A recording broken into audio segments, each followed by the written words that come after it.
Hello friend, welcome back to our YouTube channel first step. आज हम BPSC के previous year question की चर्चा करेंगे, जो कि आप देख सकते हैं घटना चक्र बुक्स का है।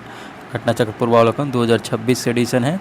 इसमें आपको लेटेस्ट 71वीं बीपीएससी जो 2025 में एग्ज़ाम हुआ था उसके क्वेश्चन मिल जाएंगे। और इसके अलावे इसमें सीडीपीओ का एग्ज़ाम का क्वेश्चन भी है। बीपीएससी टीआरई 1, 2, 3 का भी क्वेश्चन है। बीपीएससी बीएओ का एग्ज़ाम जो हुआ था उसका भी है। टीआरई तो है ही, तो ये आपके आने वाले एग्ज़ाम के लिए काफ़ी इंपॉर्टेंट है। चाहे आप 72वीं बीपीएससी पीटी देने जा रहे हैं, बीपीएससी एईडीओ देने जा रहे हैं, या फिर बीपीएससी बिहार दरोगा का एग्ज़ाम देने वाले हैं, या बिहार एसएससी सीजीएल देने वाले हैं, उन सभी एग्ज़ाम के आपके जनरल अध्ययन के लिए, जनरल स्टडी सामान्य अध्ययन के लिए काफ़ी इंपॉर्टेंट है। इसमें हम लोग मध्यकालीन भारत का और आधुनिक भारत का वीडियो अपलोड कर चुके हैं चैनल पर। अगर आप नहीं देखे हैं तो जाकर के चैनल पर ज़रूर देखें। आज हम देखेंगे प्राचीन भारत का इतिहास, जिसको कोशिश करेंगे कि एक वीडियो में कंप्लीट कर दे, इसलिए थोड़ा फास्ट चलेंगे आज। तो आपको काफ़ी हेल्पफुल साबित होगा आपके आने वाले एग्ज़ाम के लिए, इसलिए वीडियो को लास्ट तक ज़रूर देखिएगा और चैनल को लाइक, सब्सक्राइब, शेयर करना ना भूलिएगा। एक ग्रुप में ज़रूर शेयर कीजिएगा। तो चलिए स्टार्ट करते हैं। आज हम प्राचीन भारत के इतिहास देखिए। प्राचीन भारत के इतिहास में जो है पहला हम लोग काल पढ़ेंगे, तो वो पाषाण काल है हमारा। पाषाण काल में पहला क्वेश्चन है कि भारत में पशुपालन एवं कृषि के प्राचीनतम साक्ष्य प्राप्त हुए हैं, वो कहाँ से प्राप्त हुए हैं? तो ये मेहरगढ़ से प्राप्त हुए हैं। Option number D is right answer हो जाएगा। भारत में पशुपालन एवं कृषि के प्राचीनतम साक्ष्य प्राप्त हुए हैं कहाँ से? तो ये मेहरगढ़ से हो जाएगा। आइए इसका डिटेल पढ़ते हैं, देखते हैं कि भारतीय उपमहाद्वीप में पशुपालन एवं कृषि का प्राचीनतम साक्ष्य मेहरगढ़ पाकिस्तान से प्राप्त हुआ है। नवीनतम खोजों के आधार पर भारतीय उपमहाद्वीप में प्राचीनतम कृषि साक्ष्य वाला स्थल उत्तर प्रदेश के संत कबीरनगर जिले में स्थित लोहरा देव है। यहाँ से 8000 ईसा पूर्व से लगभग 7000 ईसा पूर्व तक के मध्य चावल के साक्ष्य प्राप्त हुए हैं। उल्लेखनीय है कि इस नवीनतम खोज के पूर्व भारतीय उपमहाद्वीप का प्राचीनतम कृषि साक्ष्य वाला स्थल मेहरगढ़ था। यहाँ से गेहूं के साक्ष्य मिले हैं, जबकि प्राचीनतम चावल के साक्ष्य वाला स्थल कोल्डिवा था, जो कि बेलन नदी का तट है, प्रयागराज जनपद में पड़ता है, उसको माना जाता है। अगला क्वेश्चन है कि निम्नलिखित में किसको कैल्कोलिथिक युग भी कहा जाता है? इंग्लिश में ये है कैल्कोलिथिक एज बोला जाता है, ठीक है ना। तो ये किसको? ताम्रपाषाण को कहा जाता है। Option number C is right answer हो जाएगा। ताम्रपाषाण युग को कैल्कोलिथिक युग कहा जाता है। जिन संस्कृतियों में तांबे के औजार के साथ ही पत्थर के बने हुए उपकरणों का प्रचलन मिलता है, उन्हें प्रायः ताम्रपाषाणिक युग कहते हैं, यानी कि तांबे के साथ साथ पत्थर के बने हुए औजार मिले हैं इसमें। प्रथम मानव जीवाश्म भारत की किस नदी तट से प्राप्त हुआ था? तो ये है नर्मदा नदी से। प्रथम मानव जीवाश्म जो है भारत के नर्मदा नदी तट से प्राप्त हुआ था। कहने का मतलब कि मानव का जीवाश्म प्राप्त हुआ था नर्मदा नदी घाटी से। तो इसका राइट आंसर सी हो जाएगा हमारा। अगला क्वेश्चन की तरफ चलेंगे। नेक्स्ट क्वेश्चन है कि निम्नलिखित में से किस राज्य में भीमबेटका स्थल स्थित है? तो ये मध्य प्रदेश में स्थित है। भीमबेटका स्थल मध्य प्रदेश में हो जाएगा। काफ़ी इम्पोर्टेंट ये है। देखिए, भीमबेटका पुरास्थल पूर्व पाषाण काल से ऐतिहासिक काल का मानव गतिविधियों का केंद्र रहा है। ये मध्य प्रदेश के रायसेन जिला में पड़ता है। भीमबेटका गुफाओं का जो है कि सैकड़ों इसमें चित्रकला के नमूने मिलेंगे आपको, जिसमें कि सामूहिक नृत्य, रेखांकित मानव कृति, शिकार, पशु पक्षी, युद्ध और प्राचीन मानव के दैनिक क्रियाकलाप से जुड़ा हुआ शैलचित्र आपको देखने को मिलेगा। यहाँ है नवपाषाणकालीन स्थल, और उसके स्थान जो है कहाँ पे ये पड़ा है अभी, तो उसको चलिए इसका हम डायरेक्ट सॉल्यूशन पे देखते हैं। देखिए, एक तरफ दिया हुआ है नवपाषाणकालीन स्थल, और नवपाषाण स्थल के स्थान जो है, पहले इसको उत्तनपुर जो नवपाषाणकालीन स्थल है वो कहाँ पे पड़ता है? वर्तमान के तेलंगाना में पड़ता है। चिरांद जो है कहाँ पड़ता है? बिहार में पड़ता है। ये काफ़ी इंपॉर्टेंट है।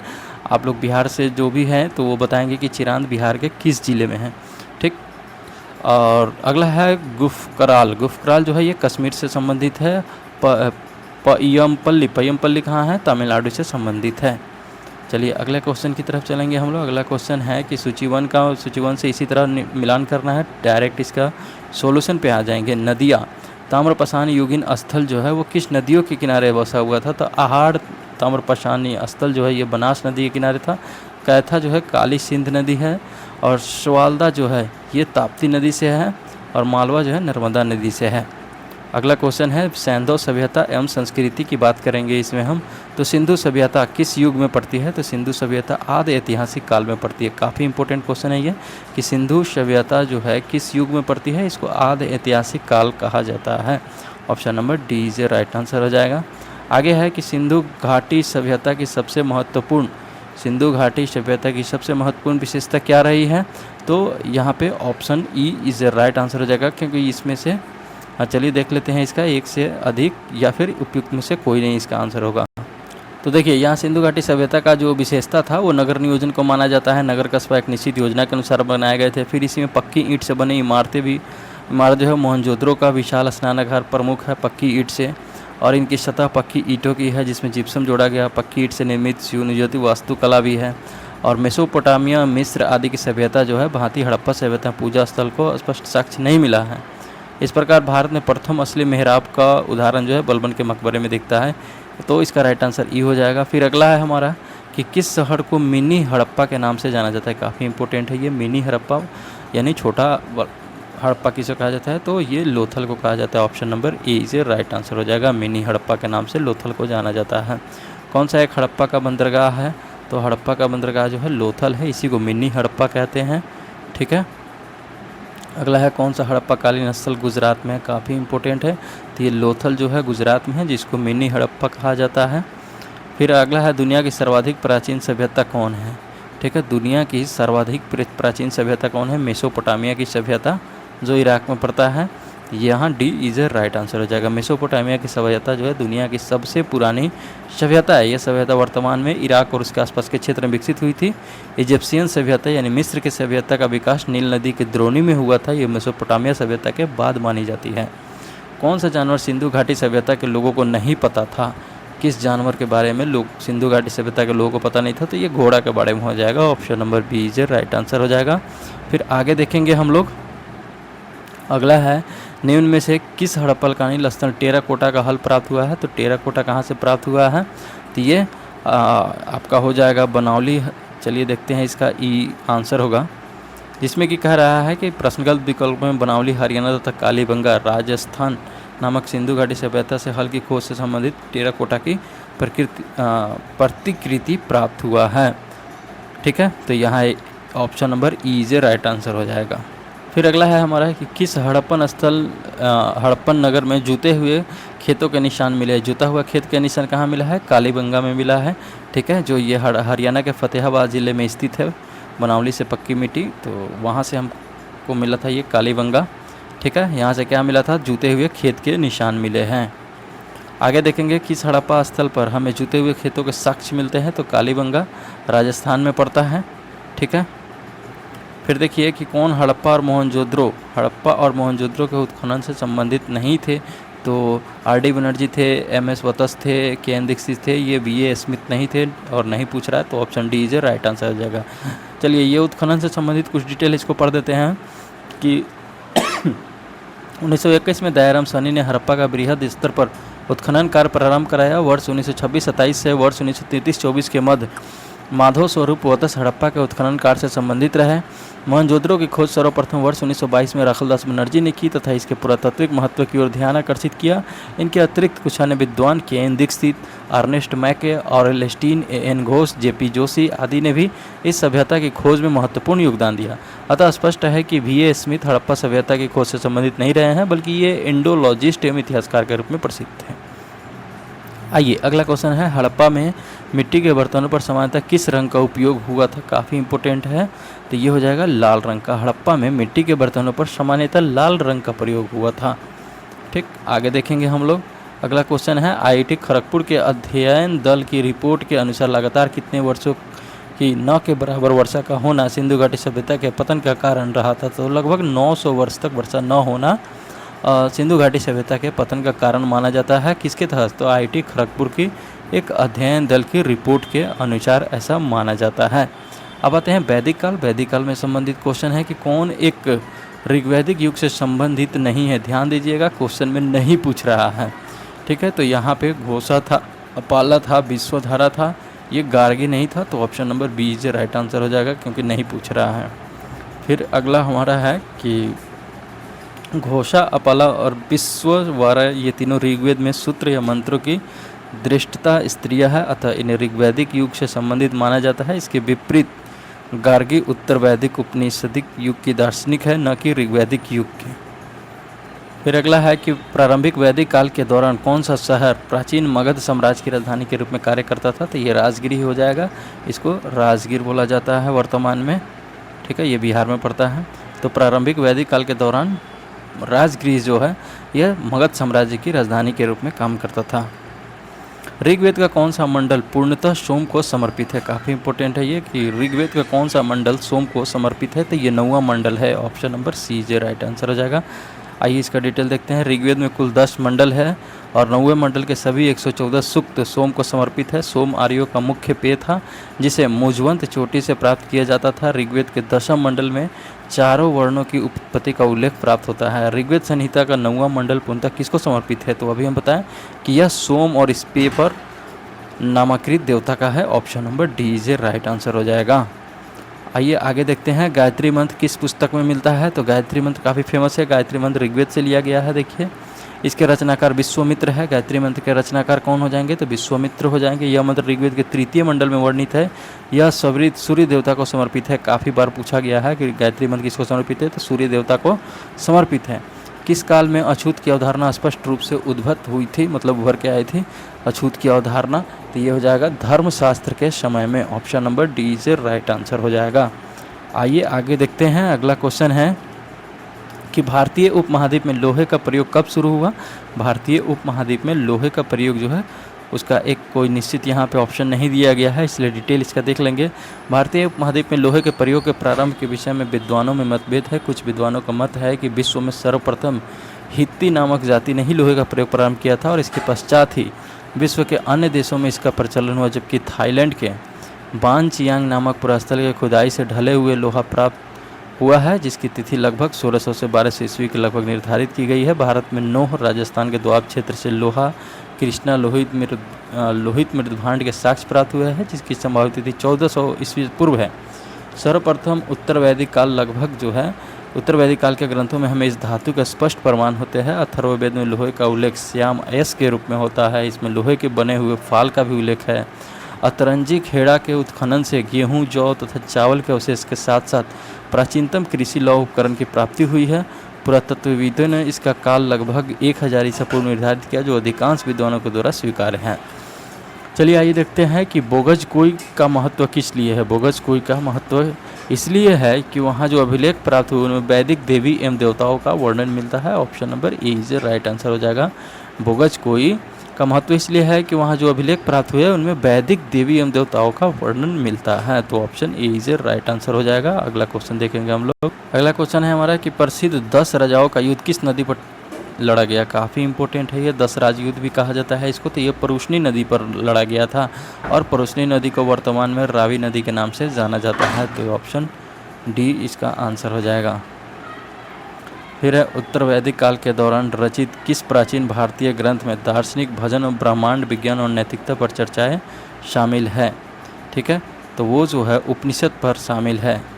ठीक, option number A is right answer. देखिए यहाँ पे टीआरई 3 में ये पूछा गया क्वेश्चन है, तो अगर आप टीआरई 4 देने वाले हैं तो काफ़ी इंपॉर्टेंट हो जाएगा ये। उसके बाद है बौद्ध धर्म। बौद्ध धर्म जो का पहला क्वेश्चन है कि गौतम बुद्ध का जन्म कहाँ हुआ था? तो ये लुम्बिनी में हुआ। Option number C is right answer. कब हो जाएगा? 563 ईसा पूर्व में कपिल वस्तु के समीप लुम्बिनी वन में हुआ था और बोध गया बिहार में बैसाख पूर्णिमा की रात को उन्हें ज्ञान प्राप्त हुआ था। अगला है महात्मा बुद्ध ने अपना पहला धर्म चक्र प्रवर्तन किस स्थान पर दिया था? तो ये सारनाथ हो जाएगा। सारनाथ यूपी में पड़ता है धर्म चक्र प्रवर्तन। यानी धर्म चक्र प्रवर्तन कब हुआ? तो पहला अपना उपदेश जो दिए वहीं धर्म चक्र प्रवर्तन कहलाता है। फिर है गौतम बुद्ध ने अपना प्रथम उपदेश कहाँ दिया था? देखिए वहीं पूछा। इसी को धर्म चक्र प्रवर्तन बोलते हैं। कहाँ होता है ये? तो सारनाथ में हुआ था। ऑप्शन बी राइट आंसर हो जाएगा। फिर है कि बोध गया में किसे ज्ञान प्राप्ति हुई थी? तो बोध गया में जो है गौतम बुद्ध को ज्ञान प्राप्ति हुई थी बैसाख पूर्णिमा के दिन। उसके बाद है बुद्ध के जीवन में 4 महत्वपूर्ण घटनाओं उनसे संबंधित 4 स्थान का उल्लेख है, उसका मिलान करना है कि जन्म कहाँ हुआ था, ठीक है, ज्ञान प्राप्ति कहाँ हुआ, प्रथम प्रवचन कहाँ हुआ, निधन कहाँ हुआ। तो देखिए अभी बताया है कि प्रथम प्रवचन जो है सारनाथ में हुआ था, ज्ञान प्राप्ति कहाँ हुआ, बोध गया में हुआ, जन्म जो है लुम्बिनी में हुआ, निधन जो है कुशीनगर में हुआ। इस अकॉर्डिंग ऑप्शन देखेंगे कि 1 का 3, 2 का 2, 3 का 1 और 4 का 4 हो जाएगा। ऑप्शन नंबर सी जो राइट आंसर हो जाएगा। आगे देखेंगे कि कौन सी बौद्ध संगति बिहार में आयोजित नहीं की गई थी। काफ़ी इंपॉर्टेंट है। कौन सी बौद्ध संगति? 4 बौद्ध संगति हुआ है अभी तक, उसको याद करना है। तो बिहार में नहीं हुआ वो पूछ रहा है, तो ये चतुर्थ हो जाएगा क्योंकि ये कुंडल वन कश्मीर में हुआ था। ठीक, देखिए प्रथम बौद्ध संगति जो है महापरिनिर्वाण के तुरंत बाद राजगृह यानी राजगीर में हुआ था। दूसरी बौद्ध संगति जो है प्राचीन वैशाली नगर में हुआ था। तीसरा पाटलिपुत्र में हुआ। चौथी बौद्ध संगति जो है कुंडलवन कश्मीर में हुआ था। अब देखेंगे हम कि अजातशत्रु के शासनकाल में प्रथम बौद्ध संगति का आयोजन किस नगर में किया गया। देखिए वहीं पूछ दिया क्वेश्चन, तो राजगृह में हो जाएगा। और इसके अध्यक्ष भी याद रखना है किसकी अध्यक्षता में हुआ, तो महाकश्यप की अध्यक्षता में हुआ था। फिर है कि प्रथम बौद्ध संगति के अध्यक्ष कौन थे, देखिए वहीं पूछ ही दिया, तो ये ऑप्शन बी हो जाएगा महाकश्यप। प्रथम बौद्ध महासभा कहाँ आयोजित हुआ था, काफ़ी इंपॉर्टेंट, राजगीर में हुआ था। राजगृह पुराना नाम है, वर्तमान नाम राजगीर हो जाएगा। भगवान बुद्ध के महापरिनिर्वाण के बाद पहली बौद्ध संगति हुई थी कहाँ पे, तो राजगीर में, ऑप्शन नंबर ए। उसके बाद आते हैं कि कनिष्क के शासनकाल में बौद्ध सभा किस नगर में आयोजित की गई थी, तो कनिष्क के शासनकाल में चौथी बौद्ध संगति हुआ था। तो ये कहाँ पे चौथी हुआ था, कुंडलवन कश्मीर में हुआ था। तो यहाँ ऑप्शन सी राइट आंसर हो जाएगा। देखिए चौथी और अंतिम बौद्ध संगति थी जो कि कुषाण शासक कनिष्क के राजकाल में हुआ था कश्मीर में। इनमें से किस शासक ने चतुर्थ बौद्ध संगति कश्मीर में आयोजित की थी, तो ये कनिष्क, ऑप्शन नंबर सी ये राइट आंसर हो जाएगा। चारों बौद्ध संगति हुआ था, चारों किनकी अध्यक्षता में हुआ, कब हुआ, कहाँ हुआ और किसके शासनकाल में हुआ, वो सब पूछा जाता है। तो इसमें आपको वो क्वेश्चन मिल जाएगा देखने के लिए। देखिए अशोक के शासनकाल में बौद्ध सभा किस नगर में आयोजित की गई थी, देखिए पूछा, तो ये पाटलिपुत्र में हो जाएगा, दूसरा था ये, ठीक है। उसके बाद जो है तृतीय बौद्ध सभा किस स्थान पर बुलाई गई, तो ये पाटलिपुत्र में, option number D J right answer हो जाएगा। महात्मा बुद्ध को महापरिनिर्वाण कहाँ हुआ था, तो बौद्ध धर्म में जो है मृत्यु को अंतिम संस्कार को जो है महापरिनिर्वाण कहते हैं, तो कहाँ पे हुआ था, कुशीनगर में हुआ, ऑप्शन सी जे राइट आंसर हो जाएगा। देखिए कुशीनगर कहाँ पड़ता है बताइए आप, अभी हम बताए हैं कुछ दिन पहले। त्रिपिटक किसकी धार्मिक पुस्तक है, तो त्रिपिटक जो है बौद्ध धर्म का है, ऑप्शन डी। त्रिपिटक जो है बौद्ध धर्म का धार्मिक पुस्तक है। त्रिपिटक बौद्ध धर्म ग्रंथों में सर्वाधिक महत्वपूर्ण है। बुद्ध की मृत्यु के बाद उनकी शिक्षाओं को संकलित कर 3 भाग में बांटा गया था, ठीक है। और वो पहला भाग था विनय पिटक, दूसरा था सुत्त पिटक और तीसरा था अभिधम्म पिटक। देखिए विनय पिटक जो है संघ संबंधी नियम तथा दैनिक जीवन आधारित संबंधी आदि विचार का संग्रह था। दूसरा सुत्त पिटक था जिसमें महात्मा बुद्ध और उनके प्रिय शिष्यों द्वारा दिए गए उपदेशों का संग्रह था। तीसरा अभिधम्म पिटक है, बौद्ध धर्म के दार्शनिक सिद्धांत इसमें आते हैं। अगला है कि कौन महायान बौद्ध धर्म और हीनयान बौद्ध धर्म के बीच मूलभूत अंतर का प्रतिनिधित्व करता है, तो ये देवी देवताओं की मूर्ति पूजा करना, ऑप्शन सी हो जाएगा। यही बौद्ध धर्म में हीनयान और महायान में जो बट गया था उसमें अंतर को बताता है कि देवी देवताओं की मूर्ति पूजा करना, इन दोनों के बीच का अंतर है।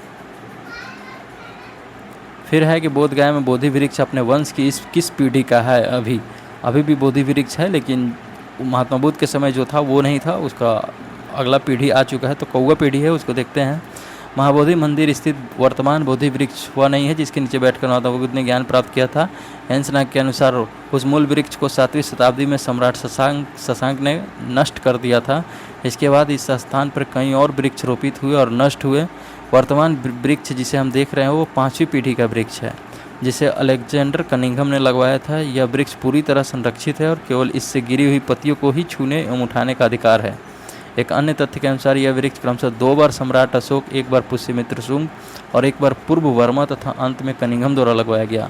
अतः यह 6ठी पीढ़ी का वृक्ष है, याद रखिएगा, 6ठी पीढ़ी, 6ठा जनरेशन चल रहा है।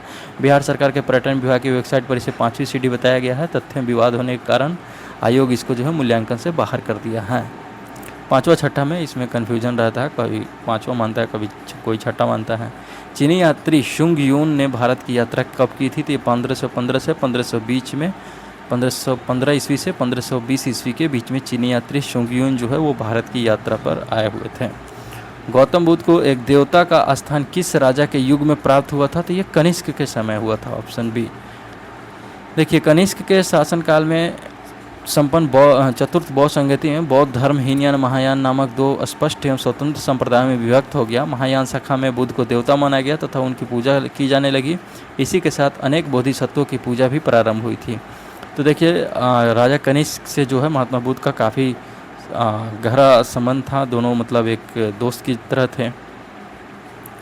और अगला है कि वे शिक्षक जिनसे बुद्ध ने महाभिनिष्क्रमण के बाद सबसे पहले ज्ञान प्राप्ति का प्रयास किया, तो वो कौन है? यहाँ पे प्रयास पूछा जा रहा है, सबसे पहला ज्ञान प्राप्त किया वो नहीं पूछा जा रहा है। क्या पूछा जा रहा है? प्रयास को। देखिए कि महाभिनिष्क्रमण यानी कि जब घर से निकले थे ज्ञान प्राप्ति के लिए तब उसको महाभिनिष्क्रमण कहा जाता है। इसके बाद ज्ञान की खोज में महात्मा बुद्ध अलार कलाम के आश्रम पहुँचे तथा उनसे दीक्षा ली।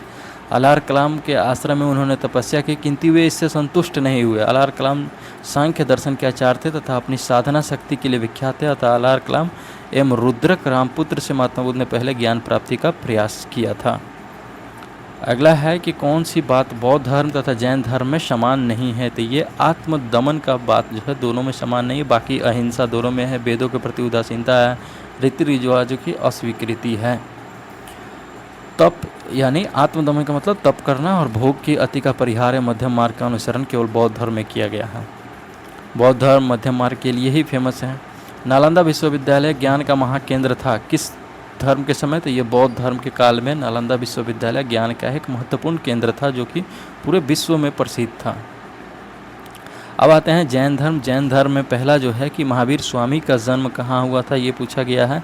तो महावीर स्वामी का जन्म कुंड ग्राम में हुआ था, काफ़ी इंपॉर्टेंट है। और ये बिहार के किस जिला में पड़ता है वो बताइए आप लोग। ये बिहार के वैशाली ज़िला में पड़ता है कुंड ग्राम, वहीं पे महावीर स्वामी का जन्म हुआ था जो जैन धर्म के संस्थापक माने जाते हैं। भगवान महावीर का प्रथम शिष्य था वो कौन था? तो ये जमाली था, ऑप्शन ए हो जाएगा, जो आगे चल कर के इनके दामाद हो गए, इनके पहले शिष्य थे। जैन धर्म के प्रवर्तक महावीर जी का मोक्ष स्थान कहाँ स्थित है? तो ये पावापुरी में है, क्योंकि यह इनकी मृत्यु जो है वहीं पे पावापुरी में हुआ था, तो उनको मोक्ष स्थान कहाँ कहा जाएगा? पावापुरी में। बताइए कि पावापुरी बिहार के किस राज्य में पड़ता है? ये भी बिहार में ही है पावापुरी। फिर है कि महावीर जैन की मृत्यु निम्नलिखित में से किस नगर में हुई थी? तो वहीं पूछा बात, पावापुरी में हुआ था। अगला है कि कौन सबसे पूर्वकालिक जैन ग्रंथ कहलाता है? तो ये 14 पूर्व है, ऑप्शन सी जे राइट आंसर हो जाएगा। 14 पूर्व जो है सबसे प्राचीनतम जैन ग्रंथ है। अंतिम नंद राजा के समय में संभूत विजय तथा भद्रबाहु संघ के अध्यक्ष थे। भद्रबाहु महावीर द्वारा प्रदत्त 14 पूर्वों के विषय में जानने वाले अंतिम व्यक्ति थे। और ये काफ़ी इम्पोर्टेंट है कि त्रिरत्न या 3 रत्न जैसे सटीक ज्ञान, सच्ची आस्था और सटीक क्रिया निम्न में से किससे संबंधित है? तो ये जैन धर्म से संबंधित है। और अभी हम बताया है कि त्रिपिटक का बात हुआ है, तो पीटक पूछे तो किससे संबंधित है? तो ये बौद्ध धर्म से संबंधित है। और त्रिरत्न पूछे तो त्रिरत्न जो है जैन धर्म से संबंधित है। इसको याद रखिएगा, इसमें काफ़ी कन्फ्यूजन होता है। यहाँ पे त्रिरत्न का मतलब है सम्यक ज्ञान, सम्यक दर्शन, सम्यक चरित्र। आजीवक संप्रदाय के संस्थापक कौन थे? आजीवक संप्रदाय के संस्थापक जो है मखली गोसाल थे, ऑप्शन सी हो जाएगा। मखली गोसाल प्रारंभ में महावीर के शिष्य थे, किंतु बाद में मतभेद के चलते इन्होंने महावीर की शिष्यता त्याग दी। विभिन्न स्रोत नवछंद एवं किस संकीच नामक आजीवक आचार्यों का उल्लेख करते हुए जो मौखलीपुत्र गोसाल से पूर्व भी कार्यरत थे। इसका अभिप्राय है कि गोसाल से पूर्व भी आजीवक संप्रदाय उपस्थित था। संभवतः इस संप्रदाय को लोकप्रियता गोसाल के द्वारा दिलाई गई, अतः उन्हें परंपरा अनुसार आजीवक संप्रदाय का प्रवर्तक मान लिया गया है। पाटलिपुत्र में बुलाई गई प्रथम जैन संगति के अध्यक्ष कौन थे? ठीक है, 4 ठो जैन संगति हुआ, जहाँ भी होता था ये जैन सभा, मतलब सॉरी वो तो बौद्ध का था, ये जैन का 2 ठो हुआ है, ये काफ़ी इम्पोर्टेंट है। तो जितना भी सभा ये संगति हुआ था उसमें एक अध्यक्ष होते हैं, तो वो काफ़ी एग्ज़ाम में पूछा जाता है। तो ये प्रथम जैन संगति के अध्यक्ष कौन थे वो पूछ रहा है, तो स्थूलभद्र, याद रखिएगा। पाटलिपुत्र में प्रथम जैन संगति यानी सभा का आयोजन 4th शताब्दी में हुआ था। इसके अध्यक्ष स्थूलभद्र थे। इस सभा में जैन धर्म के 12 अंगों का संकलन किया गया था। तो प्रथम जैन संगति कहाँ हुआ? तो ये पाटलिपुत्र में हुआ था। फिर है कि निम्नलिखित राजाओं में से किसका जैन धर्म के प्रति भारी झुकाव था? तो ये राजा खारवेल का जो है जैन धर्म के प्रति काफ़ी ज़्यादा झुकाव था। ये कहाँ के थे? तो ये उड़ीसा प्रांत के भुवनेश्वर से दूरी उदयगिरी पहाड़ी में इनका उधर क्षेत्र था। हाथी गुम्फा अभिलेख जो है प्राकृत भाषा में था, इन्हीं से संबंधित है। वह स्थान जहाँ महावीर ने पूर्ण आध्यात्मिक ज्ञान कैवल्य प्राप्त किया था उस कहाँ था? तो ये है जरीकंभी ग्राम। तो ऑप्शन डी इसका राइट आंसर हो जाएगा। महावीर जो है अपना पूर्ण आध्यात्मिक ज्ञान प्राप्त किए वो है जरीम्भी ग्राम, ठीक है।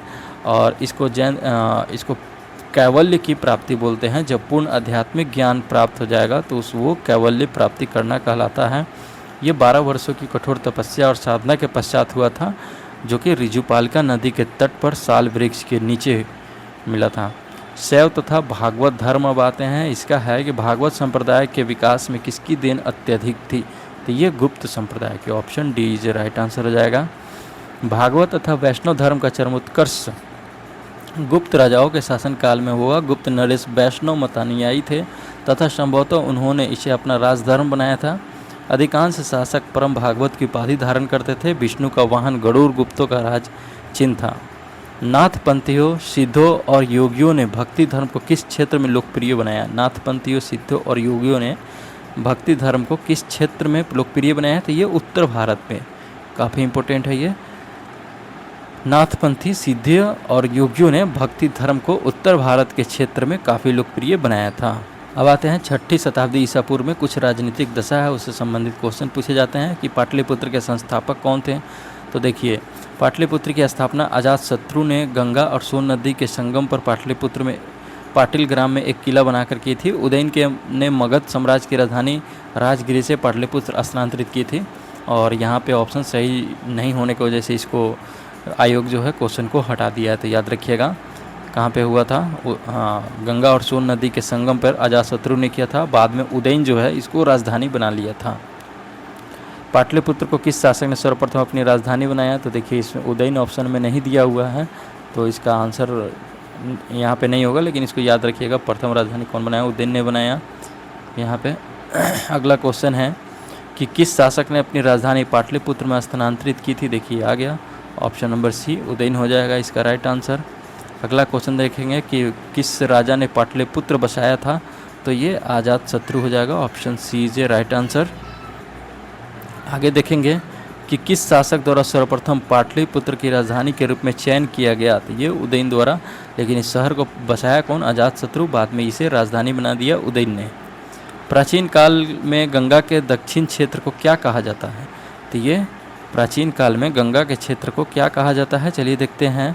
गंगा के क्षेत्र जो है मगध के नाम से जाना जाता था। प्राचीन काल में गंगा का जो क्षेत्र था वो मगध के नाम से जाना जाता था। तक्षशिला सिंधु झेलम और नदी के बीच स्थित था। चोल गोदावरी नदी और दक्षिण में स्थित था। अर्नत प्राचीन भारत में वैदिक कालीन एक राज्य था। तो याद रखिएगा कि प्राचीन काल में गंगा के दक्षिण का क्षेत्र मगध के नाम से जाना जाता था। ये काफ़ी इम्पोर्टेंट है। प्रथम मगध साम्राज्य का उत्कर्ष किस शताब्दी में हुआ था? तो ये ईसा पूर्व 6ठी शताब्दी में प्रथम मगध साम्राज्य का उत्कर्ष हुआ। Option B is right answer हो जाएगा। प्रथम मगध साम्राज्य का वास्तविक संस्थापक राजा बिंबिसार था। वह हर्यक वंश का संस्थापक था। मगध का उत्कर्ष 6ठी शताब्दी ईसा पूर्व में हुआ। किस महान शासक ने प्राचीन भारत में हर्यक वंश की स्थापना की थी?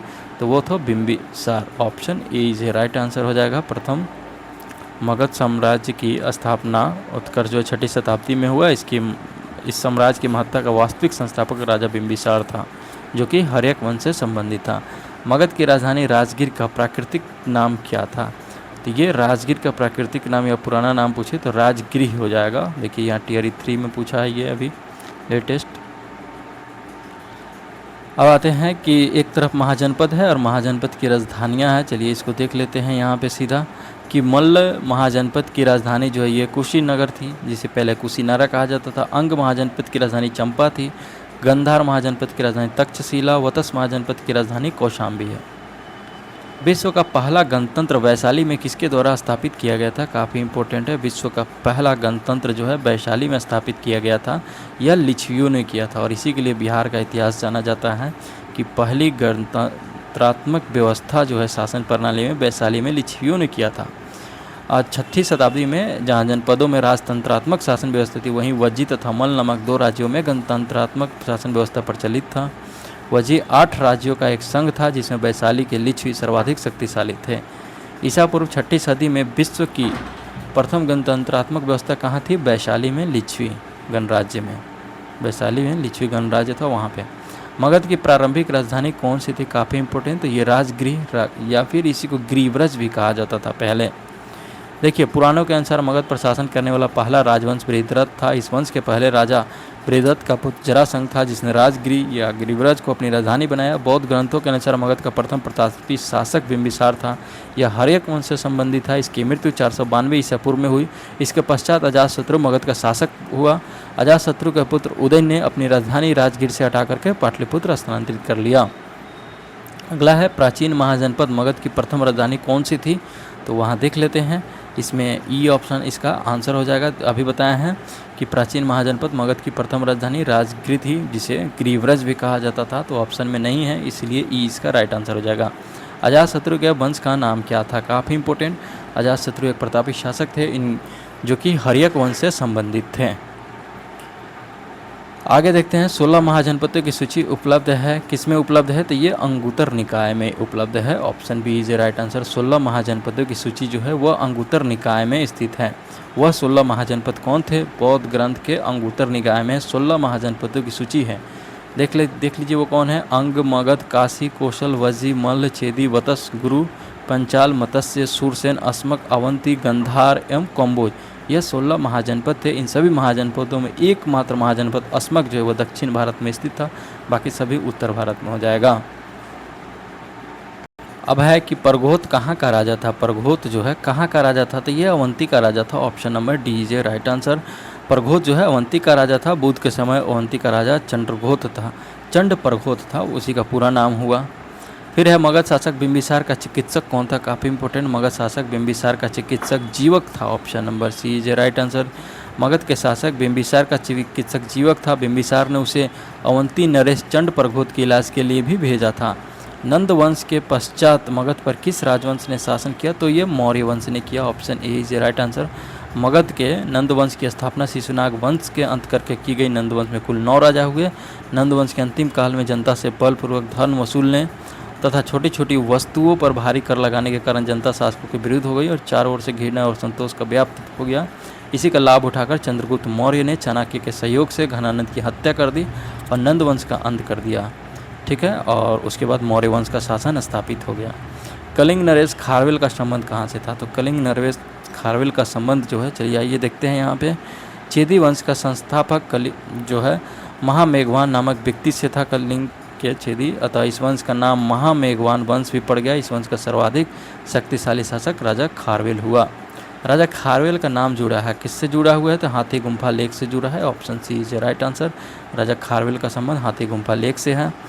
फिर आता है बराबर पूर्ववर्त श्रृंखला स्थित गोरखगिरी किसके द्वारा विजिट की गई थी, तो ये खारवेल द्वारा की गई थी। Option B is right answer हो जाएगा।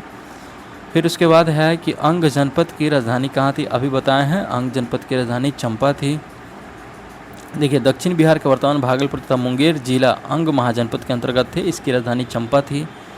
ठीक, अब आता है यूनानी आक्रमण। यूनानी आक्रमण जो है मगध का कौन सा राजा सिकंदर महान के समकालीन था, तो ये घनानंद था। Option B is right answer. काफ़ी इंपॉर्टेंट है कि सिकंदर महान के समकालीन कौन था, तो वो घनानंद था। देखिए नंद वंश का अंतिम शासक घनानंद था जो सिकंदर का समकालीन था। उसे यूनानी लेखकों ने अग्रमीज कहा है। जेनोफन उसे बहुत घनाढ़ व्यक्ति बताता था। भद्रसाल उसका सेनापति था। फिर है मौर्य साम्राज्य। मौर्य साम्राज्य में जो है पहला क्वेश्चन है, सेंड्रोकोटस से चंद्रगुप्त मौर्य की पहचान किसने की थी, तो ये विलियम जोन्स ने की थी। जो भी लेख हमको प्राप्त हुआ है इतिहास में, तो उसमें सेंड्रोकोटस की चर्चा की गई है। तो विलियम जोन्स ही पहले विद्वान थे जी ये बताए कि सेंड्रोकोटस के नाम से जो चर्चा की जा रही है वो चंद्रगुप्त मौर्य के बारे में ही किया जा रहा है। भारत में पहले साम्राज्य की स्थापना किसके द्वारा की गई थी, भारत में पहले साम्राज्य की स्थापना किस शासक द्वारा की गई थी, ये चंद्रगुप्त मौर्य द्वारा किया गया। Option A is right answer हो जाएगा। फिर देखते हैं कि मौर्य साम्राज्य के संस्थापक कौन थे, तो ये चंद्रगुप्त मौर्य हो जाएंगे। Option D. आगे देखेंगे अगला है, देखिए कि मौर्य राजवंश की स्थापना चंद्रगुप्त मौर्य ने की थी। इसका समय 321 से 184 से पूर्व तक था। इसके बाद कुषाण वंश, गुप्त राजवंश और वर्धन राजवंश ने प्राचीन भारत पर शासन किया। निम्नलिखित में से किस मौर्य राजा ने दक्कन की विजय प्राप्त की थी, तो वो चंद्रगुप्त था। ऑप्शन बी हो जाएगा। जिन्होंने दक्कन में विजय प्राप्त की थी चंद्रगुप्त मौर्य ने। फिर है कि जिसके ग्रंथ में चंद्रगुप्त मौर्य का विशिष्ट रूप से वर्णन है वह कौन है, तो ये विशाखदत्त। विशाखदत्त के ग्रंथ में चंद्रगुप्त मौर्य का विशिष्ट रूप से वर्णन किया गया है। मुद्रा राक्षस इसी की रचना है। मेगास्थनीज किसका दूत था, तो ये मेगास्थनीज जो है सेल्यूकस निकेटर का दूत था। Option A is right answer हो जाएगा। मेगास्थनीज सेल्यूकस निकेटर द्वारा चंद्रगुप्त मौर्य की राजसभा में भेजा गया यूनानी राजदूत था। इससे पूर्व वह अराकोसिया के क्षत्रप के राजदरबार में सेल्यूकस का राजदूत रह चुका था। मेगास्थनीज ने भारतीय समाज को कितनी श्रेणियों में विभाजित किया है, चलिए देखते हैं इसको। देखिए, मेगास्थनीज ने अपनी पुस्तक जो है इंडिका में भारतीय समाज को 7 श्रेणियों में विभाजित किया है। पहला है दार्शनिक, दूसरा है कृषक, तीसरा है पशुपालक, चौथा है शिल्पकार और व्यवसायी, पांचवा है योद्धा, छठा है निरीक्षक और सातवां है मंत्री एवं उपदेशक। मेगास्थनीज भारतीय समाज में दास प्रथा के प्रचलित होने का उल्लेख नहीं करता है। मौर्य काल में कोई भी व्यक्ति न तो अपनी जाति से बाहर विवाह कर सकता था और न ही उससे भिन्न पेशा अपना सकता था।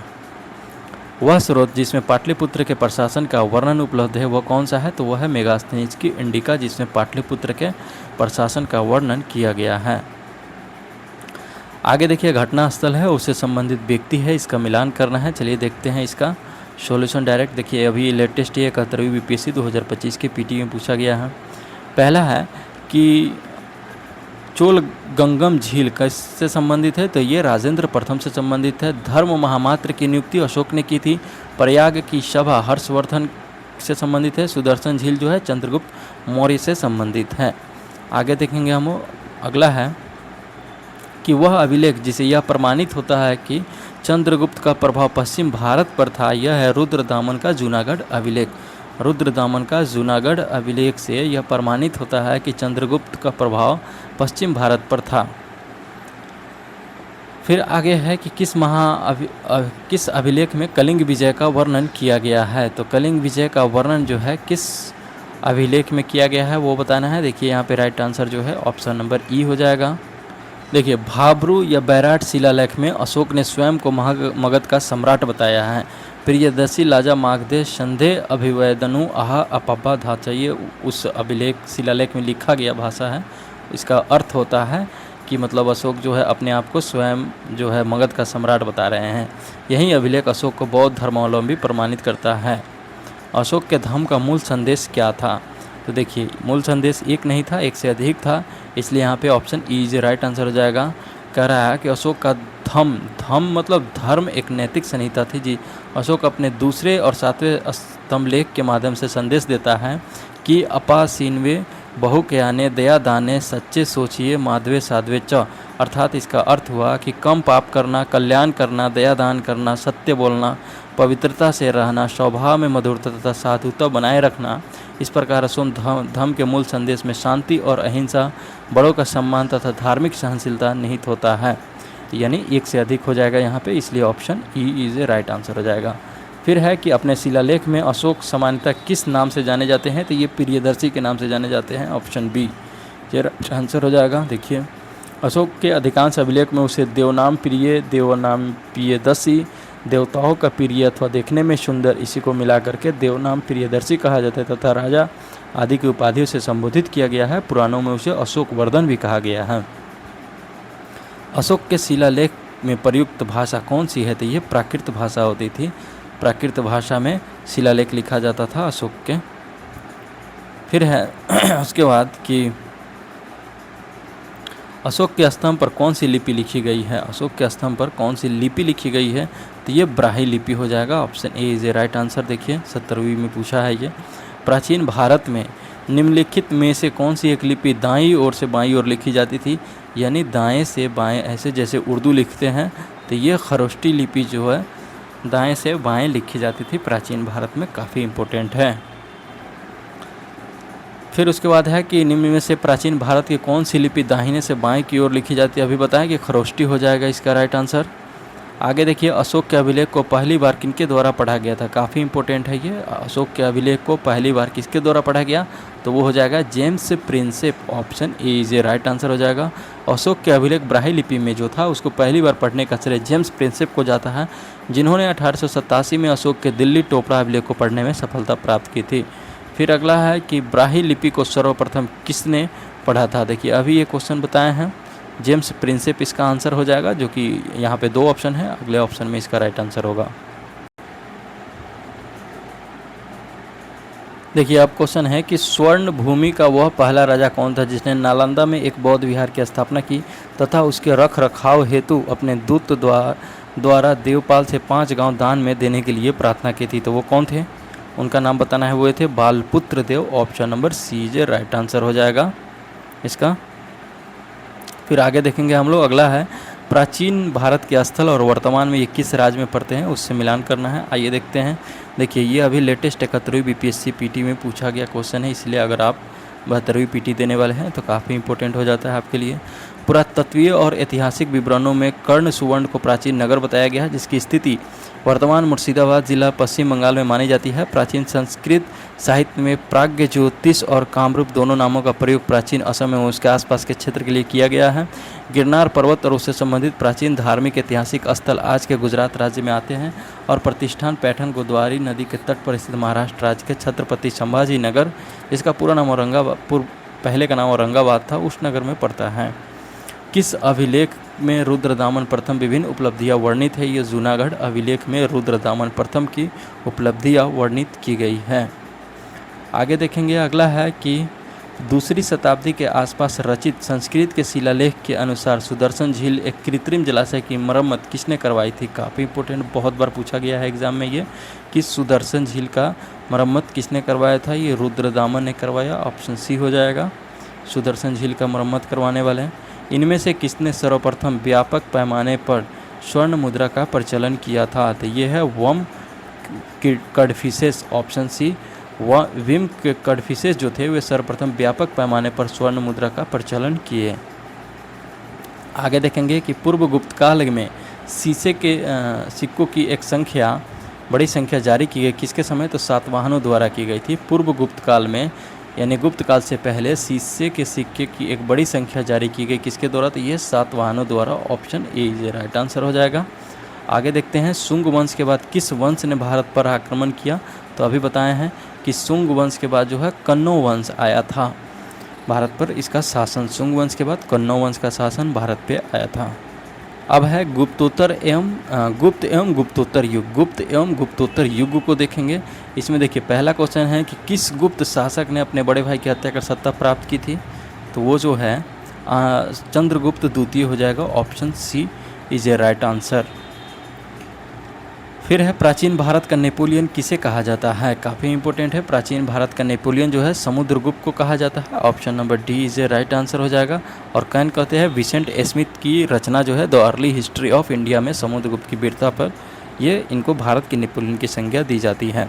गुप्त सम्राट जिसने हुनों को पराजित किया, काफ़ी इंपॉर्टेंट। वैसे वो गुप्त सम्राट कौन थे जिन्होंने हुनों को पराजित किया हुए थे? स्कंदगुप्त। Option C. फिर इसके बाद है अगला क्वेश्चन हमारा कि नालंदा विश्वविद्यालय का संस्थापक कौन था? काफ़ी इंपॉर्टेंट है ये, स्टार लगा के इसको याद कीजिए कि नालंदा विश्वविद्यालय का संस्थापक कौन था? तो वो कुमारगुप्त था। Option B is a right answer. Hiuen Tsang के अनुसार नालंदा विश्वविद्यालय का संस्थापक चक्रआदित्य था, जिसने बौद्ध धर्म के प्रति महती श्रद्धा के कारण इसकी स्थापना करवाई। ठीक है ना। लेकिन इससे चलिए देखते हैं नालंदा विश्वविद्यालय का स्थापना का युग क्या है? तो ये गुप्त काल का है। और इसके संस्थापक कौन हो गए हैं, मतलब कौन हुए? तो ये कुमारगुप्त हुए। निम्नलिखित में से कौन नालंदा विश्वविद्यालय में आचार्य नहीं थे? काफ़ी इंपॉर्टेंट है। देखिए 71वीं बीपीएससी में पूछा गया अभी क्वेश्चन है ये लेटेस्ट। नालंदा विश्वविद्यालय में आचार्य मतलब शिक्षक वहाँ के कौन नहीं थे, नहीं पूछा जा रहा है। तो ये कौटिल्य नहीं थे। Option B is a right answer हो जाएगा। फिर है नालंदा विश्वविद्यालय किस लिए विश्व प्रसिद्ध था? तो नालंदा विश्वविद्यालय जो है पूरे वर्ल्ड में फेमस था अपने बौद्ध धर्म दर्शन के लिए, बौद्ध फिलोसफी के लिए ये पूरे विश्व में प्रसिद्ध था। फिर अगला क्वेश्चन है कथन और कारण से संबंधित है। कथन ए में ए मतलब एसर्शन कथन दिया हुआ है, फिर इसका कारण रीजन दिया हुआ है, बताना है उसको पढ़ के। कथन में है कि 12वीं शताब्दी के अंत तक नालंदा महाविहार का पतन हो गया। दूसरा है महाविहार को राजकीय प्रश्रय मिलना बंद हो गया था कि क्या ये दोनों कथन सही है और इसमें कौन किसकी व्याख्या कर रहा है वो देखना है। तो चलिए पहला कथन जो कह रहा है कि 12वीं शताब्दी के अंत तक नालंदा महाविहार का पतन हो गया, तो ये बिल्कुल सही है। ये 12वीं शताब्दी के अंत तक नालंदा महाविहार का पतन हो गया था और महाविहार को राजकीय प्रश्रय मिलना भी बंद हो गया था, ये भी सही है। लेकिन क्या पतन होने का कारण जो है प्रश्रय मिलना बंद होना है? तो ऐसा बिल्कुल नहीं है। यानी कि दोनों कथन सही है लेकिन सही व्याख्या नहीं है। तो ऑप्शन बी इसका राइट आंसर हो जाएगा। देखिए नालंदा में विश्वविख्यात बौद्ध विद्यापीठ विश्वविद्यालय था। ये दक्षिण बिहार के राजगीर में पड़ता है और ये काफ़ी इम्पोर्टेंट है विश्व में, किसके लिए? बौद्ध धर्म दर्शन के लिए। आइए पहला कथन देखते हैं कि फाहियान एक चीनी यात्री था जो हर्ष के शासनकाल के दौरान भारत आया था। दूसरा है कि हेंसनाग एक चीनी बौद्ध भिक्षु था जिन्होंने चंद्रगुप्त द्वितीय के शासनकाल के दौरान भारत आया। इसमें कौन सा कथन सही है वो बताना है। दोनों में कोई भी सही नहीं है, तो उपयुक्त में से कोई नहीं हो जाएगा। ऑप्शन डी इसका आंसर हो जाएगा। देखिए फाहियान जो है एक चीनी यात्री था, लेकिन इसमें यहाँ पे क्या लिख दिया था? चीनी यात्री था और चंद्रगुप्त द्वितीय के शासनकाल में आया था, ना कि मतलब हर्ष दे दिया है इसलिए गलत हो जाएगा। ये चंद्रगुप्त द्वितीय के काल में आया था फाहियान, याद रखिएगा। फाहियान एक चीनी यात्री था। ये चंद्रगुप्त द्वितीय के शासनकाल के दौरान भारत का दौरा किया। उसने यहाँ के लोगों का जीवन विस्तृत विवरण लिखा है। उसने अपने विवरण में राजा के नाम का उल्लेख नहीं किया है। चीनी यात्री हेंसनाग ने सम्राट हर्ष के शासनकाल के दौरान भारत का दौरा किया था। उसने हर्ष द्वारा नालंदा में निर्मित कई मंजिल वाले कांस्य मठ का वर्णन किया। उसने अपने विवरण में उल्लेख किया है कि हर्ष के काल में शूद्र कृषि करते थे। उसने अपने वृत्तांत में प्रयागराज में आयोजित सम्मेलन का भी उल्लेख किया है। फिर अब आते हैं प्रसिद्ध चीनी यात्री फाहियान ने किसके शासनकाल में भारत की यात्रा की थी? तो ये चंद्रगुप्त द्वितीय के काल में चीनी यात्री फाहियान जो है भारत की यात्रा की थी। अब आता है कि चीनी यात्री सुंग यू ने भारत की यात्रा की थी कब? चलिए इसका ऑप्शन जो है एग्जैक्ट डेट उसमें नहीं दिया है, इसलिए हम इसका डिटेल पढ़ेंगे। चीनी यात्री सुंग यू ने 518 से लेकर 521 ईस्वी तक भारत की यात्रा की तथा इसे अपनी 3 वर्षों की यात्रा के उपरांत में बौद्ध ग्रंथों की प्रतियां एकत्रित कर वह चीन लौट गया था। कब से? 1518 से लेकर 1521 ईस्वी तक। नगरों का क्रमिक पतन किस काल की एक महत्वपूर्ण विशेषता थी? नगरों का क्रमिक पतन किस काल की एक महत्वपूर्ण विशेषता थी? तो वो हो जाएगा गुप्त काल के। Option number A is a right answer हो गया। फिर देखेंगे कि निम्नलिखित में से कौन सा बंदरगाह गुप्त काल में उत्तर भारतीय व्यापार के लिए उपयोग किया जाता था? ठीक है ना, तो आइए इसका देखते हैं। गुप्त काल में बंगाल में ताम्र लिपित एक प्रमुख बंदरगाह था जहां से उत्तर भारत के साथ दक्षिण पूर्व एशिया, चीन, लंका, जावा, सुमात्रा आदि देशों के साथ व्यापार होता था। पश्चिमी भारत का प्रमुख बंदरगाह भृगु कच्छ भड़ौच था जहां से पश्चिम देशों के साथ समुद्री व्यापार होता था। इसके अलावा कल्याण तथा कैम्बे से भी उत्तर भारतीय व्यापार होता था। फिर है कि किस शासक वंश ने मंदिरों पर ब्राह्मणों को सबसे अधिक ग्राम अनुदान में दिया था? तो वो कौन है? गुप्त वंश। ऑप्शन ए इसका आंसर हो जाएगा। गुप्त वंश में जो है मंदिरों एवं ब्राह्मणों को सबसे अधिक ग्राम अनुदान में, गांव ही अनुदान में दे दिया जाता था। कब? तो ये गुप्त वंश का समय का बात है। भूमि अनुदान। गुप्त युग में भूमि राजस्व की दर क्या थी? काफ़ी इंपॉर्टेंट है ये। गुप्त काल में जो है भूमि राजस्व की दर उपज का 6ठा भाग था, यानी जो उपज हो रहा है उसका 1/6 भाग भूमि राजस्व की दर थी। धर्मशास्त्रों में भू राजस्व की दर क्या थी? तो ऑप्शन सी इसका आंसर हो जाएगा 1/6, यानी उपज का 6ठा भाग था। किस प्रकार की भूमि को अप्रहत कहा जाता है? काफ़ी इंपॉर्टेंट है ये, बहुत एग्जाम में पूछा गया है। किस प्रकार की भूमि को अप्रहत कहा जाता है? तो बिना जोती हुई जंगली भूमि को अप्रहत कहा जाता है। Option A is a right answer हो जाएगा। अमरकोश के अनुसार भूमि के प्रकारों पर विचार करें और बताएं। तो देखिए अमरकोश के अनुसार देखना है क्या है? उर्वरा, उपजाऊ, मरु, रेगिस्तान, शादबला घास, देवमात्रिक, वर्षा से सिंचित। तो ये इसमें से एक से अधिक इसके राइट आंसर हो जाएंगे। Option number D is a right answer हो जाएगा। कि लेटेस्ट 17वीं बीपीएससी 2024 में पूछा गया ये क्वेश्चन है। आइए इसका डिटेल पढ़ते हैं कि चंद्रगुप्त द्वितीय जो है कि नवरत्नों में से एक अमर सिंह ने अमरकोश नामक ग्रंथ की रचना की। अमरकोश में भूमि के 12 प्रकार की सूची दी गई है। इसमें शामिल है उर्वर मतलब उपजाऊ भूमि, मरु मतलब मरुस्थलीय भूमि, ऊसर मतलब बंजर भूमि, अप्रहत मतलब परती या जिस पे उपजा नहीं होता है, स्वादल या सादबला जो है घास वाली भूमि, पंकिल जो है कीचड़ वाली भूमि, और जल प्रायनुपम जो है नमी युक्त भूमि, कच्छ जो है दलदली या जल स्रोत के निकट की भूमि को कहते हैं, सरकरा जो है चूना पत्थर या कंकड़ युक्त भूमि की बात करता है, सरकरावती जो है बलुआही भूमि को कहते हैं, नदी मात्रिक जो है वह नदी द्वारा सिंचित भूमि है, और देवमात्रिक जो है वर्षा द्वारा सिंचित है। फिर है प्रसिद्ध इलाहाबाद प्रशस्ति का लेखक कौन है? इलाहाबाद प्रशस्ति का लेखक कौन है? तो ये हरिसेन है। काफ़ी फेमस क्वेश्चन है ये। इलाहाबाद प्रशस्ति का लेखक हरिसेन हो गया। फिर है किस वंश के शासकों को पुराणों में श्री पर्वतीय कहा गया है? किस वंश के शासकों को पुराणों में श्री पर्वतीय कहा गया है? तो ये है इक्ष्वाकु को। Option B is right answer. Ikshvaku को श्री पर्वतीय कहा गया है पुराणों में। राजा प्रवरसेन के बारे में निम्नलिखित पर विचार करें।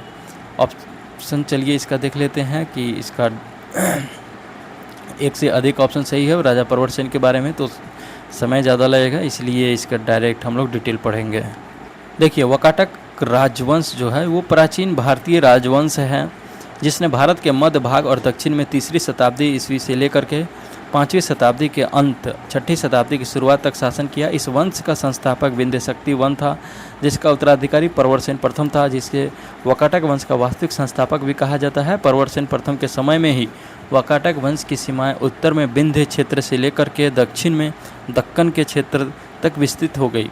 वाकाटक नरेशों में सर्वप्रथम इसे ने ही सम्राट की उपाधि धारण की तथा 4 अश्वमेध यज्ञों और वैदिक अनुष्ठानों को संपन्न किया। पुराणों में इसे परवीर कहा गया है। ये भी काफ़ी पूछा जाता है कि 4 अश्वमेध यज्ञ कौन किए थे। फिर है कि हुन राजा तोरमान किस औलिकार राजा द्वारा पराजित किया गया था, तो ये है Prakash Dharman. Option B is a right answer. Hun राजा तोरमान प्रकाश धर्मन द्वारा पराजित किया गया था। अगला क्वेश्चन है वर्धन राजवंश की स्थापना किसने की थी, तो ये पुष्यभूति ने की थी। Option A is a right answer हो जाएगा। वर्धन राजवंश की स्थापना पुष्यभूति ने की थी।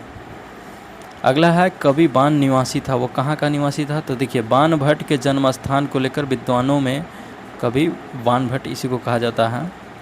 एक काफ़ी मतभेद है। कुछ विद्वानों के अनुसार उनका जन्म बिहार में सोन नदी के किनारे अवस्थित प्रतिकूटा नामक गाँव में हुआ था, जबकि कुछ विद्वानों के अनुसार उनका जन्म उत्तर प्रदेश के कन्नौज के समीप प्रतिकुटी गांव में हुआ था। इनके पिता का नाम चित्रभानु तथा माता का नाम राजदेवी था। हर्षवर्धन के शासनकाल में किस चीनी यात्री ने भारत की यात्रा की थी, तो ये है हैंसनाग। ठीक है, याद रखिएगा, ह से हैंसनाग, ह से हर्षवर्धन, इसमें कन्फ्यूजन होता है। तो हैंसनाग चीनी यात्री जो है हर्षवर्धन के शासनकाल में भारत की यात्रा की थी। फिर उसके बाद है चीनी यात्री हैंसनाग किस विश्वविद्यालय में अध्ययन किया, तो ये नालंदा विश्वविद्यालय में अध्ययन किया था। हैंसनाग ने चीनी यात्री जो था ये हर्षवर्धन के शासनकाल में भारत आया और ये नालंदा विश्वविद्यालय में अध्ययन किया था। अगला है हैंसनाग की भारत में यात्रा के समय सूती कपड़ों के उत्पादन के लिए सबसे प्रसिद्ध नगर कौन सा था, ये मथुरा था। Option B is right answer हो जाएगा। अब देखिए कि किस शासक ने हर्ष के समय असम पर शासन किया था, काफ़ी इंपोर्टेंट, तो ये भास्कर वर्मन है।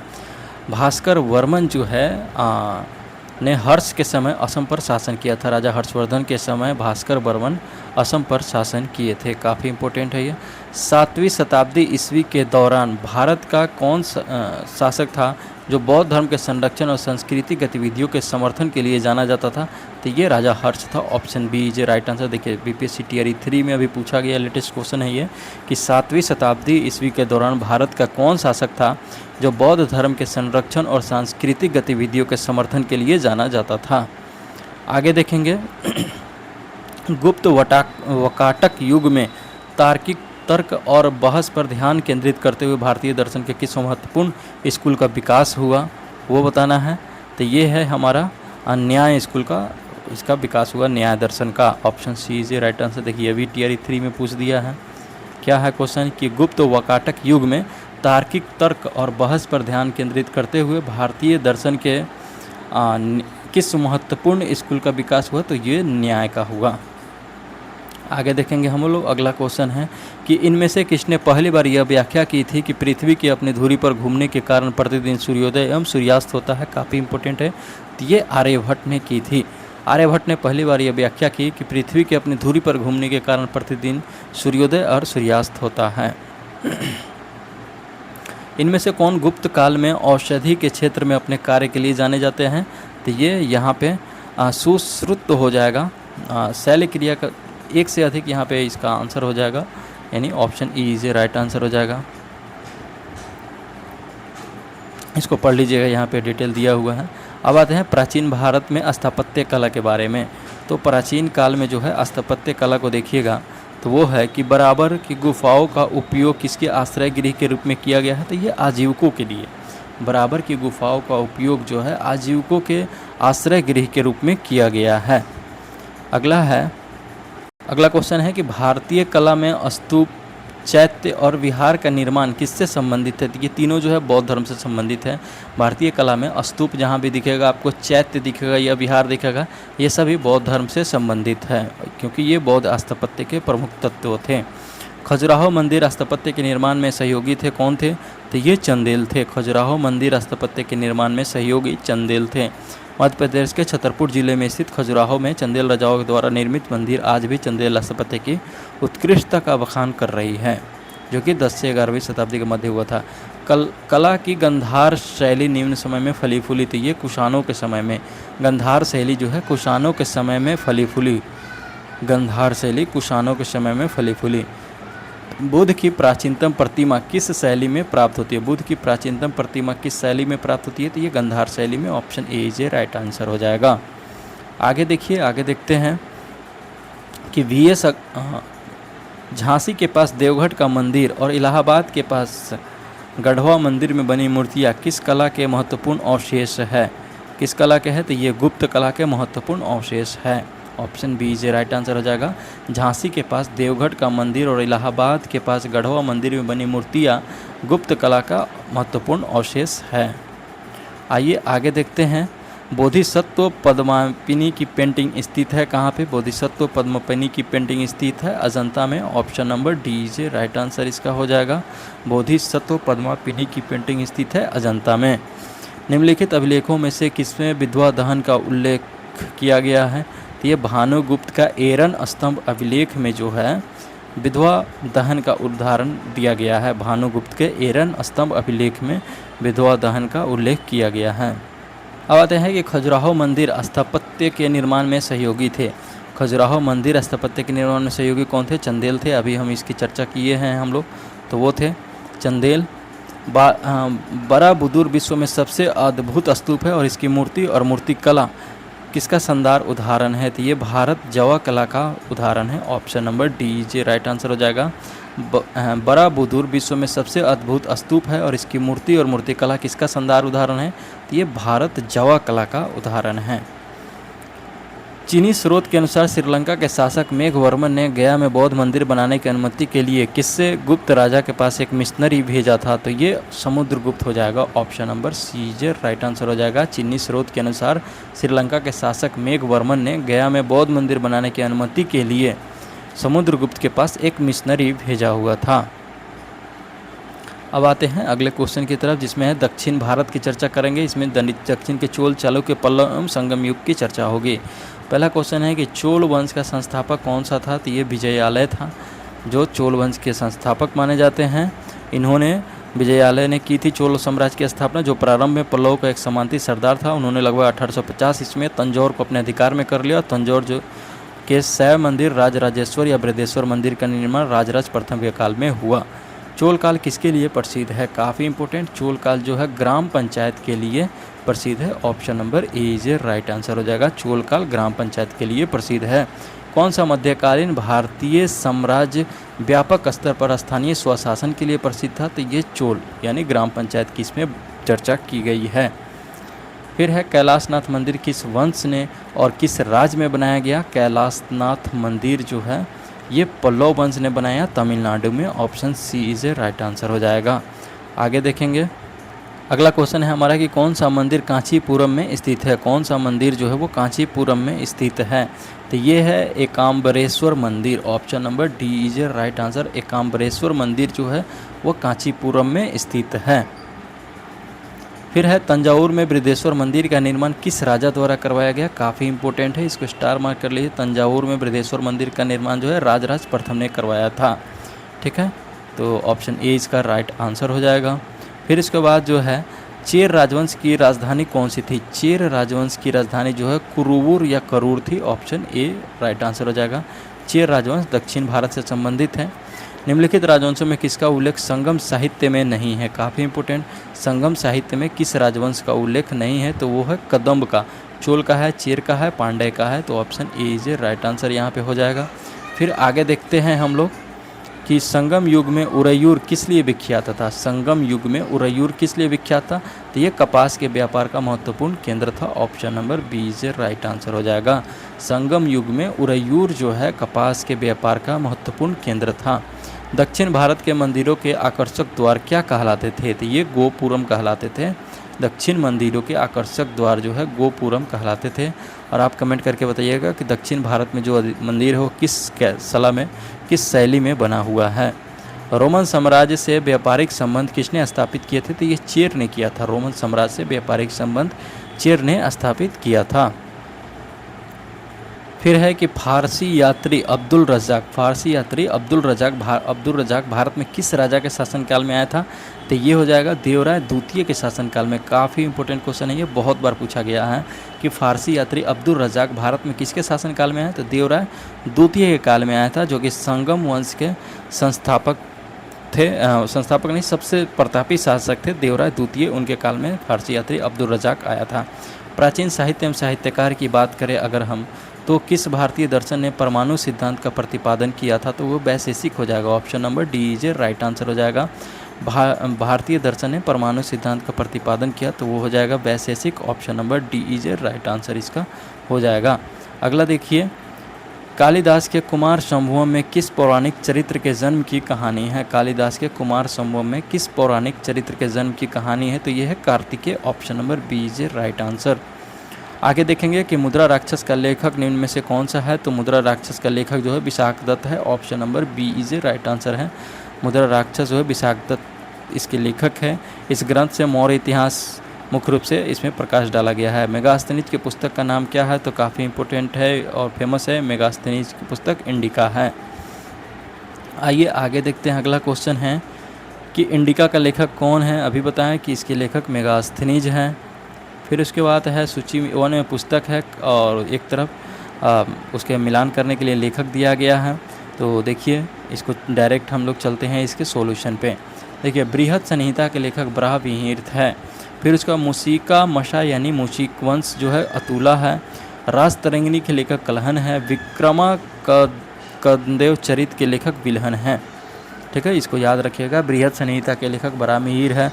मूषिका मशा या फिर मूषिक वंश के लेखक अतुल है। रास तरंगिनी के लेखक कलहन है। विक्रमाकदेव चरित के लेखक विल्हन है। फिर आते हैं पुस्तक और लेखक से ही मिलान करना है। चलिए इसके सॉल्यूशन पे चलते हैं। देखिए यहाँ दिया हुआ है कि अर्थशास्त्र के लेखक कौन है? तो ये कौटिल्य हो गए। अष्टाध्यायी के लेखक कौन है? तो ये पाणिनि है। नीतिसार के लेखक कौन है? तो ये कामंदक है।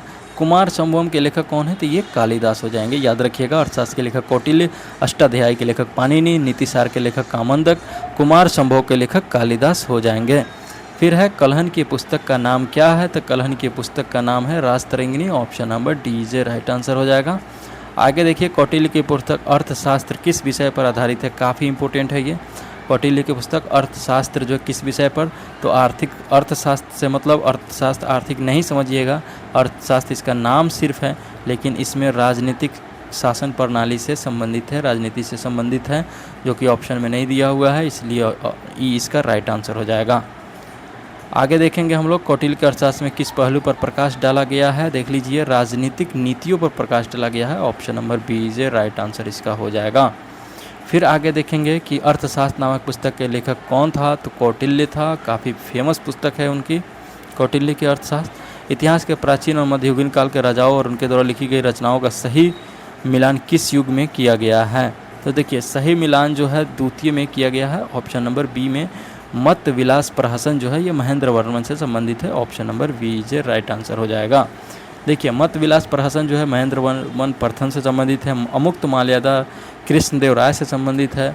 समरांगन सूत्रधार जो है राजा भोज से संबंधित है। मन सोल्लास जो है सोमेश्वर तृतीय से संबंधित है। फिर आता है पेरिप्लस ऑफ द इरीथ्रेशियन सी। ये किसने लिखा है? पेरिप्लस ऑफ द इरीथ्रेशियन सी जो है ये एक ग्रीको रोमन पेरिप्लस है। यह रोमन मिस्र के बंदरगाह से नेविगेशन व्यापार के अवसर का वर्णन कर इसे लगभग 60 ईस्वी में एक अनाम व्यापारी ने लिखा था। इसने भारत में आयात निर्यात की जाने वाली वस्तुओं का भी उल्लेख किया गया है। पृथ्वीराज रासो के लेखक कौन है? तो इसके लेखक चंद्रवदाई है। Option number D is right answer हो जाएगा। अगला क्वेश्चन देखेंगे हम लोग। पृथ्वीराज रासो पुस्तक के लेखक कौन है? तो वो चंद्रवरदाई हो जाएंगे। Option number B is right answer है। स्वपन वासवदत्ता के लेखक कौन है? काफ़ी इंपॉर्टेंट है। स्वपन वासवदत्ता के लेखक भाष्य है। ऑप्शन बी इसका आंसर हो जाएगा। फिर है कुमार संभवम महाकाव्य किस कवि ने लिखा था? तो ये कालिदास ने लिखा था। कुमार संभवम महाकाव्य कालिदास ने लिखा। Option D. फिर आते हैं किरातार्जुनीयम पुस्तक किसने लिखा था, तो ये भरावी ने लिखा था, ऑप्शन नंबर डी इसका आंसर हो जाएगा। उस स्रोत का नाम बताइए जो प्राचीन भारत के व्यापारिक मार्गों पर मौन है, तो वो कौन है, मिलिंद पन्हु, ऑप्शन बी एक ऐसा स्रोत है जो प्राचीन भारत के व्यापारिक मार्ग पर मौन है। अब आते हैं हर्षचरित नामक पुस्तक किसने लिखा था, तो हर्षचरित बाणभट्ट ने लिखा था। हर्षचरित की रचना बाणभट्ट ने की थी। फिर है मिलान करना है, इसको देखते हैं। चरक जो है चिकित्सा से संबंधित है, ब्रह्मगुप्त जो है गणित से संबंधित है, बरामीर जो है ज्योतिष से संबंधित है और विशाख दत्त जो है वो नाटककार से संबंधित है। राजनीति की प्रारंभिक पुस्तक नीति सार किसके द्वारा लिखी गई थी, तो ये कामंदक द्वारा लिखी गई थी, ऑप्शन नंबर सी जे राइट आंसर हो जाएगा। आगे देखते हैं, अगला है हमारा पूर्व मध्यकाल से संबंधित। तो पूर्व मध्यकाल में जो है कर्नाट वंश का संस्थापक कौन था, तो ये नान्यदेव था, option number A J right answer हो जाएगा। कर्नाट वंश की राजधानी सिमरौनगढ़ थी, जो कि अभी नेपाल में पड़ता है और इसे मिथिला का स्वर्ण युग कहा जाता है। मिथिला राज्य इसी से संबंधित है। कर्नाट वंश का अंतिम शासक कौन हुआ था, तो ये हरि सिंह हुआ था, option A is right answer. Darbhanga Tirhut का क्षेत्र जो है कर्नाट वंश का क्षेत्र था। बिहार में विक्रमशिला विश्वविद्यालय के संबंध में कथन पर विचार कीजिए। यह बिहार के वर्तमान बांका जिले में स्थित है। चलिए इसको देख लेते हैं। इसमें जो है 1 और 2 सही है। यह वर्तमान बांका जिले में है। कौन सा, तो विक्रमशिला विश्वविद्यालय, इसकी स्थापना पाल वंश के राजा गोपाल प्रथम ने की थी। फिर है उसके बाद हमारा कि विक्रमशिला नामक प्राचीन विश्वविद्यालय की स्थापना बंगाल के किस शासक ने की थी, तो ये धर्मपाल ने की थी, option A is right answer हो जाएगा। ठीक, उसके बाद विक्रमशिला विश्वविद्यालय किसके द्वारा स्थापित किया गया था, फिर वहीं पूछा, तो यहाँ पे धर्मपाल हो जाएगा, ऑप्शन बी इसका राइट आंसर हो जाएगा। विक्रमशिला शिक्षा केंद्र के संस्थापक कौन थे, वही क्वेश्चन है, धर्मपाल इसका आंसर हो जाएगा। फिर अब देखते हैं अगला, मैथिली भाषा का विकास निम्नलिखित में किसके शासनकाल के दौरान हुआ था, तो ये कर्नाट राजवंश के दौरान मैथिली भाषा का विकास हुआ था, क्योंकि अभी जो मिथिला का क्षेत्र है उसी में पड़ता था कर्नाट वंश में। उदंतपुर शिक्षा केंद्र से किस राज्य में अवस्थित था, उदंतपुर, तो ये बिहार में था, option number B is right answer. Udantapur शिक्षा केंद्र जो है बिहार में स्थित था। अब आप देखते हैं कश्मीर का अकबर के नाम से किस को जाना जाता है, तो सुल्तान जैनुल आबिदीन को जो है कश्मीर का अकबर कहा जाता है। काफ़ी इंपॉर्टेंट है, याद रखिएगा। फिर है आगे आएंगे। अब इस तरह से हमारा प्राचीन भारत का इतिहास कंप्लीट हुआ। यहाँ से मध्यकालीन भारत का इतिहास है। तो कैसा लगा आप कमेंट करके ज़रूर बताएं और चैनल को लाइक सब्सक्राइब शेयर करना ना भूलें। चैनल को एक ग्रुप में ज़रूर शेयर करें और वीडियो को लास्ट तक देखने के लिए काफ़ी आपका धन्यवाद बहुत बहुत।